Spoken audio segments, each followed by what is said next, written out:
Friends, இந்த மாதிரி நிறைய ஈல்ஸ் எப்படி கல்ச்சர் பண்ணுறதுன்னு பார்க்கலாம் வாங்க. ஃபஸ்ட்டு வினிகர் கல்ச்சருக்கு தேவைப்படுறது apple plus vinegar plus water bottle, அவ்வளோதான் நமக்கு தேவைப்படும்.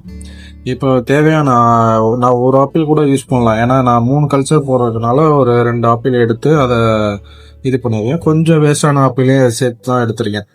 ஸோ அந்த ஆப்பிளையும் எடுத்துட்டு பீஸாக கட் பண்ணணும். ஏன்னா பீஸாக கட் பண்ணாதான் இதை பாட்டிலுக்குள்ளே நம்ம எடுத்து வச்சுக்க பாட்டிலுக்குள்ளே அதை போட முடியும். ஸோ இந்த பாட்டிலில் எடுத்துட்டு இந்த பீஸெல்லாம் அந்த பாட்டிலுக்குள்ளே போட்டு ஒரு 4 பீஸ் 5 பீஸு போட்டு தேவையான பாட்டிலை பொறுத்து நம்ம யூஸ் பண்ணணும். பாட்டில் சின்ன பாட்டில் இருந்தால் ஒரு 3 பீஸு, இந்த பெரிய பாட்டிலாக இருந்தால் ஒரு 6 பீஸ், அந்த லெவல் போட்டு கொஞ்சம் வாட்ரு, இந்த பாட்டிலுக்கு ஹாஃப் வாட்டர் இருக்க மாதிரி எடுத்துக்கணும். ஹாஃப் அதில் வினிகர் பார்த்தீங்கன்னா ஒரு 1/2 லிட்டர் எடுக்கிறீங்கன்னா வினிகர் ஒரு 200 ml. இது 1 லிட்டர் பாட்டில் இருக்கும். ஸோ வினிகர் பார்த்தீங்கன்னா ஆப்பிள் சைடர் வினிகர் அப்படின்னு சொல்லிட்டு இந்த பாட்டில் தான் நான் வாங்கியிருக்கேன். ஸோ இந்த பாட்டிலில் 3 கல்ச்சரும் பண்ணலாம், 4ஆகவும் பண்ணலாம். ஸோ இதில் ஊற்றிருக்கிறத பார்த்தீங்கன்னா ஒரு 200 மில்லி தான் ஊற்றிருக்கேன். ஸோ வினிகர் அதிகமாக வரும்போது அதுக்கப்புறம் ஒரு மூடி 2 மூடி திரும்பி டாப்அப் பண்ணிக்கலாம். ஸோ வினிகர் நல்லா கல்ச்சர் ஆகும். இப்போ இதுதான் பாக்கெட் அனுப்புகிற பாக்கெட்டும் கூட. ஸோ இந்த மாதிரி தான் எல்லாருக்குமே அனுப்புவோம். அந்த பாக்கெட்டில் வினிகர்கள் இருக்கான்னு தெரியாது.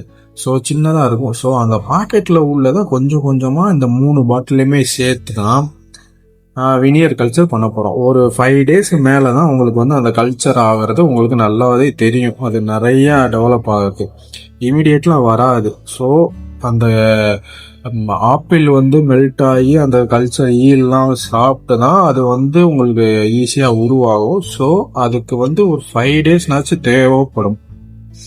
ஒரு 10 days பார்த்தீங்கன்னா எப்படி கல்ச்சர் இருக்குங்கிறத லாஸ்ட்டாக உங்களுக்கு வீடியோ ஜாயின் பண்ணியிருக்கேன், பார்த்துங்க. ஏன்னா அதில் அவ்வளோ வரும்.